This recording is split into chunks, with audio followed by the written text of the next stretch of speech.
Hello friends, स्वागत है आपका अपना YouTube channel start with Mukesh GS में। आज हम लोग बिहार पुलिस का प्रैक्टिस सेट 15 देखेंगे। इससे पहले 14 प्रैक्टिस सेट का वीडियो अपलोड कर दिया गया है। यह वीडियो प्रतिदिन सुबह 7 बजे 50 प्रश्नों के साथ अपलोड किया जाता है। तो आप लोग इस वीडियो को जितना ज़्यादा से ज़्यादा शेयर कीजिए और अभी तक जो इस चैनल को सब्सक्राइब नहीं किए हैं सब्सक्राइब कर लीजिए। और हम लोग बहुत जल्द ही बिहार पुलिस और बिहार द्रोह का प्रैक्टिस सेट शुरू करने वाले हैं। तो आप लोग जितना ज़्यादा से ज़्यादा इसे शेयर कीजिए। तो वही चलिए स्टार्ट करते हैं। नामचिक नामपुक कोयला क्षेत्र किस राज्य में अवस्थित है? तो यह किस राज्य में अवस्थित है? झारखंड, उड़ीसा, छत्तीसगढ़ या अरुणाचल प्रदेश? यह जो अवस्थित है यह अरुणाचल प्रदेश में अवस्थित है। इसका उत्तर डी सही है। दूसरा नंबर प्रश्न है, एक भू उपग्रह अपने कक्ष में निरंतर गति करता है। यह अपकेंद्र बल के प्रभाव से होता है जो प्राप्त होता है। यह प्राप्त होता है पृथ्वी द्वारा उपग्रह पर लगने वाले गुरुत्वाकर्षण बल से प्राप्त होता है। इसका उत्तर बी सही है। तीसरा नंबर प्रश्न है, खतरे के संकेतों के लिए लाल प्रकाश का प्रयोग किया जाता है। क्योंकि तो लाल प्रकाश का प्रयोग क्यों किया जाता है? क्योंकि इसका प्रकीर्णन सबसे कम होता है। इसका प्रकीर्णन सबसे क्या होता है? कम होता है, इसलिए इसका प्रयोग किया जाता है। तो इसका उत्तर जो है ए सही है। चौथा नंबर प्रश्न है, एक समतल दर्पण की वक्रता त्रिज्या होती है। तो एक समतल दर्पण की वक्रता त्रिज्या क्या होती है? शून्य होता है, एक होता है या अनंत होता है? तो समतल दर्पण की वक्रता त्रिज्या जो है यह क्या होता है? अनंत होता है। इसका उत्तर जो है सी सही है। अगला प्रश्न है, पसीने का मुख्य उपयोग क्या है? तो पसीने का मुख्य उपयोग क्या है? तो पसीने का मुख्य उपयोग शरीर के ताप को नियंत्रित करना है। इसका उत्तर जो है ए हो जाएगा। नेक्स्ट प्रश्न है, निम्नलिखित में कौन सा आयनिक यौगिक का एक गुणधर्म है? तो आयनिक यौगिक का गुणधर्म कौन सा है? तो आयनिक यौगिक का गुणधर्म जो है वह इसका क्वथनांक एवं गलनांक क्या होता है? उच्च हो जाता है। इसका उत्तर जो है डी सही है। सातवां नंबर प्रश्न है, बल गुणनफल है। तो बल किसका गुणनफल है? तो बल जो है यह द्रव्यमान तथा त्वरण का गुणनफल है। इसका उत्तर बी हो जाएगा। आठवां नंबर प्रश्न है, गुरुत्वाकर्षण के सार्वभौमिक नियम का प्रतिपादन किसने किया था? तो गुरुत्वाकर्षण का सार्वभौमिक जो नियम है यह किनके द्वारा दिया गया था? गैलीलियो, कोपरनिकस, न्यूटन या आइंस्टीन? क्या हो जाएगा इसका उत्तर? इसका उत्तर जो है सी हो जाएगा। गुरुत्वाकर्षण के सार्वभौमिक नियम जो है यह न्यूटन के द्वारा दिया गया था। निम्नलिखित में कौन एक अणुपरमाणु कण नहीं है? इनमें से अणुपरमाणु कण इनमें से कौन नहीं है? न्यूट्रॉन, इलेक्ट्रॉन, न्यूट्रॉन या प्रोटॉन? इसका क्या हो जाएगा उत्तर? इसका उत्तर जो है ए हो जाएगा। न्यूट्रॉन जो है यह अणुपरमाणु नहीं है। 10वां नंबर प्रश्न है, टेफ्लॉन क्या है? इनमें से टेफ्लॉन क्या है? तो टेफ्लॉन जो है यह एक प्रकार का क्या है? फ्लोरोकार्बन है। इसका उत्तर जो है बी सही है। अगला प्रश्न है, निम्न में कौन सा मृदा से संबंधित है? इनमें से मृदा से संबंधित कौन सा है? इसमें मृदा से जो संबंधित है वह इडेफिक है। क्या है? इडेफिक जो है यह मृदा से संबंधित है। इसका उत्तर ए सही है। निम्न में कौन सा वायु का अकार्बनिक गैसीय प्रदूषक है? वायु का इनमें से अकार्बनीय गैस प्रदूषक इनमें से कौन सा है? फॉस्जीन है, हाइड्रोजन सल्फाइड है, मीथेन है या सीएफसी है? इसका उत्तर जो है बी हो जाएगा। हाइड्रोजन सल्फाइड जो है यह वायु का अकार्बनिक गैसीय प्रदूषक है। अगला प्रश्न है, निम्न में कौन वास्तविक रूप में एक मीन मछली का प्रकार है? एक वास्तविक रूप में मीन मछली का प्रकार इनमें से कौन सा है? रजत मीन है, क्रेस मीन है, कैटफिश है या उपयुक्त में से कोई नहीं है? इसमें मीन मछली जो है एक प्रकार का कैटफिश है। इसका उत्तर जो है सी सही है। जंतु कोशिका में निम्न में क्या अनुपस्थित होता है? तो जंतु कोशिका में क्या अनुपस्थित होता है? तो जंतु कोशिका में सेलुलोज की कोशिका भित्ति जो है यह अनुपस्थित रहता है। इसका उत्तर जो है सी सही है। 15 नंबर प्रश्न है, शरीर में आंतरिक ग्लूकोज ग्लाइकोजन में परिवर्तित होकर भंडारित कहाँ होता है? तो ग्लूकोज जो है यह ग्लाइकोजन में परिवर्तित होकर कहाँ भंडारित होता है? तो यह भंडारित यकृत में हो जाता है। इसका उत्तर जो है ए सही है। 16 नंबर प्रश्न है, भोजन के वर्ग में प्रति यूनिट कैलोरी की मात्रा सर्वाधिक होती है। तो भोजन वर्ग में प्रति यूनिट कैलोरी की जो मात्रा होती है वह किस में होती है?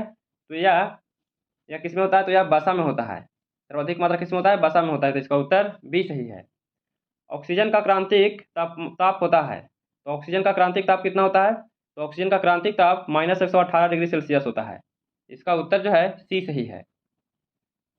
18 नंबर प्रश्न है, निम्नलिखित पर विचार कीजिए। इस पर क्या करना है? विचार करना है। लोहे में जंग लगना एक रासायनिक परिवर्तन है। यह बिल्कुल सही है, यह जैसे सही है। लवण जल जंग लगने की दर को बढ़ा देता है। तो ये भी सही है। इसका उत्तर जो है सी हो जाएगा। 1 और 2 दोनों सही दिया गया है। नेक्स्ट प्रश्न है, भारत की संसद के संबंध में कौन सा कथन सही नहीं है? भारत के संसद के संबंध में इनमें कौन सा कथन सही नहीं दिया गया है? संविधान में एक संसदीय प्रणाली की सरकार का प्रावधान है, यह जो है बिल्कुल सही है। संसद का सर्वमुख कार्य मंत्रिमंडल का प्रावधान करना है, तो ये भी सही है। मंत्रिमंडल की सदस्यता निम्न सदन पर तक सीमित है, यह जो है तो गलत दिया गया है। मंत्रिमंडल को लोकप्रिय सदन में बहुमत का विश्वास प्राप्त करना है, तो ये भी सही है। इसमें से पूछा जा रहा है कि कौन सा कथन गलत है, तो सी जो है यह गलत दिया गया है, इसका उत्तर सी हो जाएगा। केंद्र और राज्य सरकारों के बीच सत्ता के बंटवारे की व्यवस्था में बदलाव के लिए क्या आवश्यक है? तो इसके लिए बदलाव के लिए क्या आवश्यक है? तो इसके लिए संसद के दोनों सदनों में विशेष बहुमत एवं आधे राज्यों से अधिक की मंजूरी है। इसका उत्तर जो है डी हो जाएगा, यह सही दिया गया है। 21 नंबर प्रश्न है, लेखानुदान संघ सरकार को अनुमति प्रदान करता है। तो लेखानुदान संघ सरकार को अनुमति प्रदान करता है निश्चित अवधि के लिए भारतीय संचित निधि से धन निकालने के लिए यह अनुमति प्रदान करता है।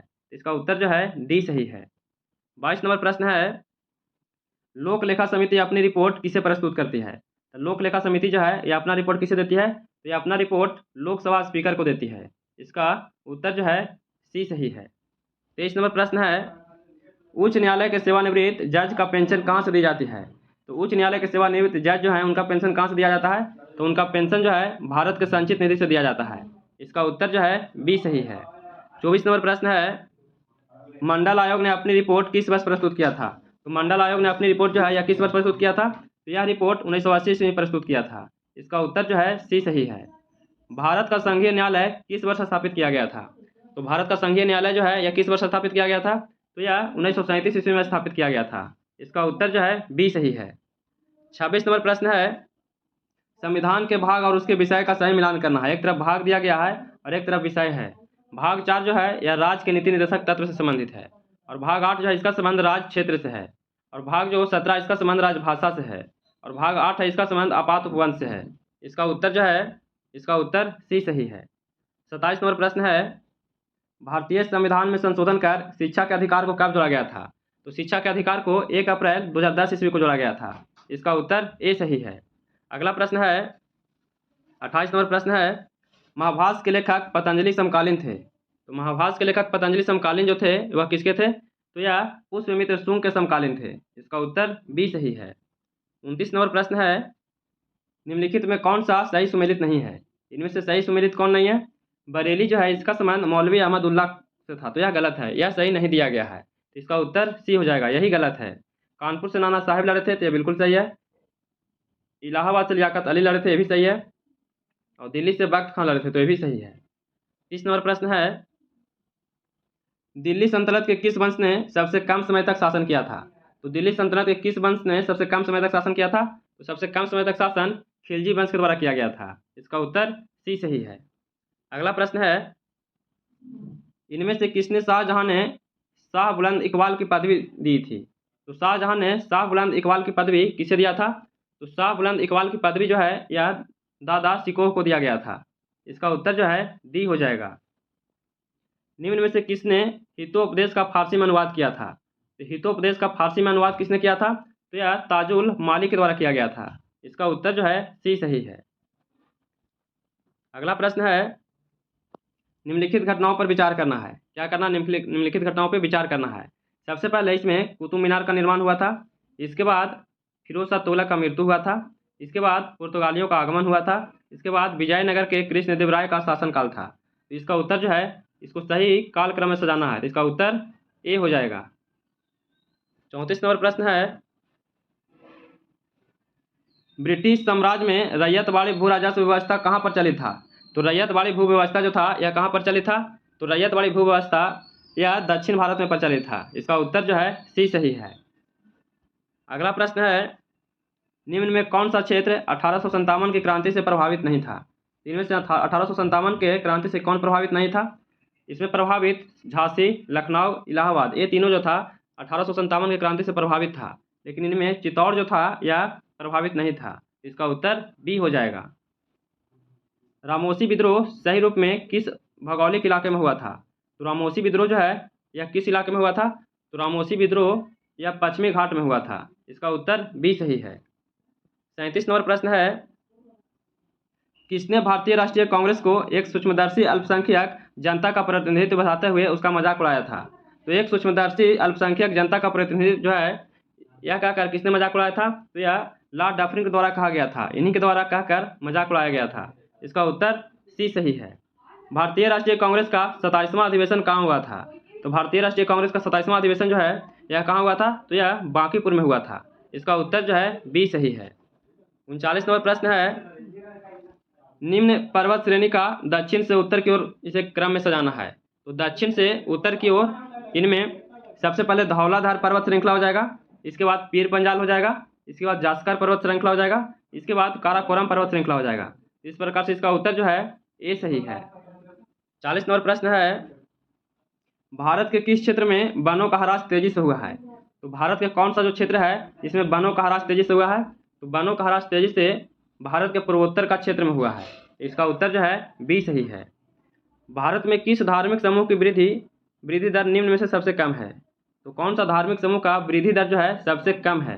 तो वृद्धि दर सबसे कम जो है वह जैन धर्म का है। इसका उत्तर सी सही है। नेक्स्ट प्रश्न है, निम्नलिखित में कौन सा जोड़ा गलत है? इनमें से कौन सा जोड़ा जो है यह गलत दिया गया है? उत्तरी कोयल जो परियोजना जो है यह झारखंड में है, यह सही है। शरावती परियोजना जो है यह कर्नाटक में है, ये भी सही है। बाली मेला परियोजना जो है यह उड़ीसा में है, ये भी सही है। सावारी गिरी परियोजना जो है यह गुजरात में नहीं है, यह गलत दिया गया है। तो इसका उत्तर डी हो जाएगा, यही गलत है। 43 नंबर प्रश्न है, भारत में पाए जाने वाले मैंग्रोव वनों के क्षेत्रफल के आधार पर आरोही क्रम में सजाना है। तो मैंग्रोव वनों का जो क्षेत्रफल है वह आरोही क्रम में सजाना है। तो इस सबसे पहले पीछा वरम हो जाएगा, इसके बाद गंगा गोदावरी हो जाएगा, इसके बाद भीतर कनिका हो जाएगा, इसके बाद सुंदरवन हो जाएगा। इसका उत्तर जो है सी सही है। 3 4 2 1 हो जाएगा, यही इसका आरोही क्रम है। 44 नंबर प्रश्न है, अप्रत्यक्ष करों को प्रतिगामी कर व्यवस्था क्यों कहा जाता है? तो अप्रत्यक्ष करों का प्रतिगामी कर व्यवस्था क्यों कहा जाता है? क्योंकि ये सभी आय समूहों पर समान दरों पर लगाए जाते हैं।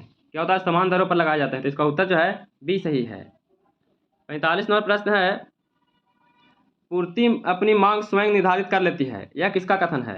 तो पूर्ति अपनी मांग स्वयं निर्धारित कर लेती है, यह किसका कथन था? तो यह जो कथन था यह कथन जे.बी. से के द्वारा दिया गया था, जे.बी. से के द्वारा। तो इसका उत्तर डी सही है। 46 नंबर प्रश्न है, निम्नलिखित में से कौन सा कथन मूल्यह्रास डेप्रीसिएशन को सर्वोत्तम वर्णित करता है?